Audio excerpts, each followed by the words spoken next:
like I said, it was like right after that, we hired Julian Bales, hired Luis Solorat, who's my filmmaker for all of our major documentary films. And again, both of them, I think, volunteered for 6 months first, and then I started paying them. Like, that's how we started at London Real. That's how a lot of people started. But we started to now get some critical mass and get some people and do some things. And I think we found an old video of me shooting a vlog Saturday night at London Real Studios. And this is, I mean, again, for people that don't understand, like, this is a 24/7 thing for me. I used to work Saturday and Sunday. I'm usually still here at the studios on Saturday and Sunday.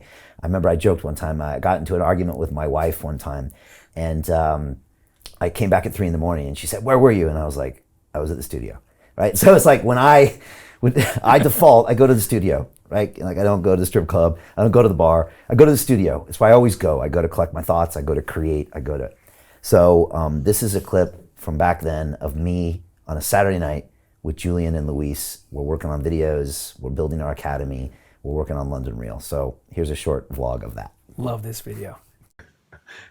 Somebody recently asked me what I do on a Saturday night, and that's a great question because I have so many options. But my favorite thing to do at 9 o'clock on a Saturday night is to hang out at London Real Studios with Luis, editing video in the background, and Julian Bales,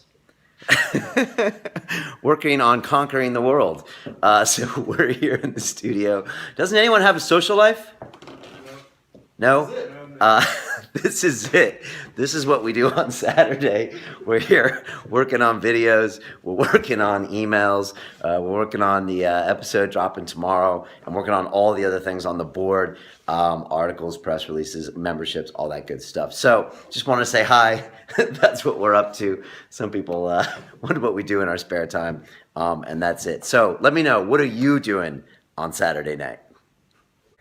So, like, this video, like, it says so much, you know? I mean, here are, you know, 3 guys on a Saturday night working, you know? And it's not like Luis and Julian didn't have better things to do. I mean, they could have been at a party, they could have been watching a football match, they could have been whatever. And they were here with me working on a project that had no end game, had no IPO planned, had no business model, but they just felt like we were doing something special.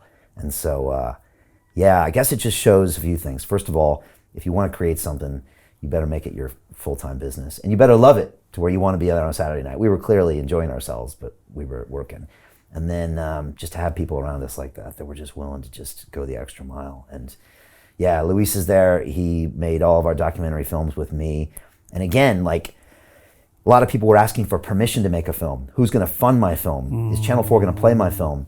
And the history of London Real is we don't ask permission. Yeah. We never ask permission. I didn't ask someone to teach me how to be a broadcaster. We didn't ask a television show to put our channel on. We didn't ask for funding. We just decided to do it. We're going to broadcast. We're going to make a film. We're going to premiere it at our own world premiere. And we're going to just keep doing these things. And so that was like the spirit, like, just do it. And that's like this punk independent media vibe that, like, is throughout London Real. That sometimes is hard to put your finger on, maybe. So that's what that reminds me of. Yeah. Is it the love, the passion, the obsession that helped you and the team not burn out? It's just because you had so much love for what we're doing, so much purpose, that it helps you just keep on dragging on and not burn out, or like most startups. Yeah, I mean, look, I'm sure people have come through here and been burnt out, you know? Julian's still with us.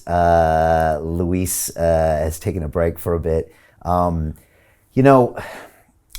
You have to be here for a reason. You know, you have to be thinking about, I love the fact that we're putting out this content and we're having these conversations. You got to get a buzz off the guests coming in this studio because, you know, like I said, there isn't necessarily an IPO at the end of the day. So I guess it just asks you why you want to be here. Also, there's no rules. It's chaotic. Mm-hmm. There's no breaks, again. So it's like we don't have seasons. We publish an episode every Sunday for 10 years. I've taught in my academy like 7 years straight at one point, like twice a week. We just didn't take a break, except maybe Christmas when someone couldn't show up for a call. So it was like, we just don't stop, and it's quite a pace. And I think that's why we're here. But again, it's kind of unique. So you have to kind of, I don't know, know why you're doing it, if that makes sense. It has to kind of pull you that this is something special, or you want to be a part of this, even if it maybe doesn't make logical sense sometimes. And I'm constantly conflicted. And sometimes we get signals that guests say no, and people cancel, and people don't like their appearances, and blah, blah, blah happens. And it's just, in my opinion, the world saying, you know, how bad do you want it? Are you going to step up to this challenge? Are you going to quit? So, yeah, it's always been a challenge here.